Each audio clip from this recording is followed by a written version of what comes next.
Hi friends, കാശിമോൻ്റെ ചോറൂണാണ്. ഞങ്ങളെ കാവിൽ വെച്ചിട്ട് അതിൻ്റെ കുത്തിയൊരുക്കലൊക്കെയാണ് ഈ കാണുന്നത്. കുട്ടിയുടെ അമ്മ ഒന്ന് തുടങ്ങി കൊടുക്കണം കുത്തിയൊരുക്കേണ്ട കാര്യത്തിനും വേണ്ടിയിട്ട്. ബാക്കി അവിടെയുള്ള ചേച്ചിമാരാണ് കേട്ടോ ചെയ്യാറ്.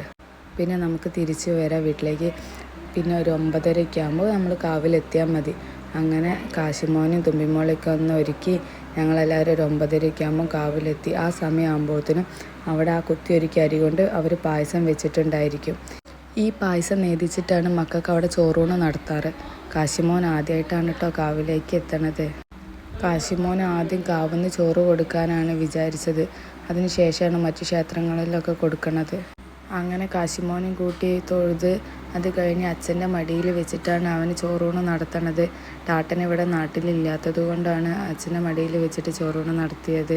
അവൻ ഒരു ബുദ്ധിമുട്ടുണ്ടാക്കാതെ ഇരുന്നു കേട്ടോ. അത് കഴിഞ്ഞിട്ട് ആൾക്കാർ ഒന്ന് വലം വെക്കണ ഒരു രീതി ഉണ്ട് അവിടെ. തുമ്പിമോളെ ചോറൂണിന് ഇങ്ങനെയൊക്കെ നടന്നിട്ടുണ്ടെങ്കിലും എൻ്റെ ഓർമ്മയിൽ ഇങ്ങനത്തെ കാര്യങ്ങളൊന്നും ഇല്ല കേട്ടോ. അതൊക്കെ കഴിഞ്ഞ് ഞങ്ങൾ കുറച്ച് ഫോട്ടോസൊക്കെ എടുത്ത് എല്ലാവരും ഒന്ന്. അങ്ങനെ ഞങ്ങൾ കാവുന്ന ചായയൊക്കെ കുടിച്ച് നല്ല രീതിക്ക് കാശിമോൻ്റെ ചോറൂണൊക്കെ കഴിഞ്ഞ് ഞങ്ങൾ തിരിച്ച് വീട്ടിലെത്തി.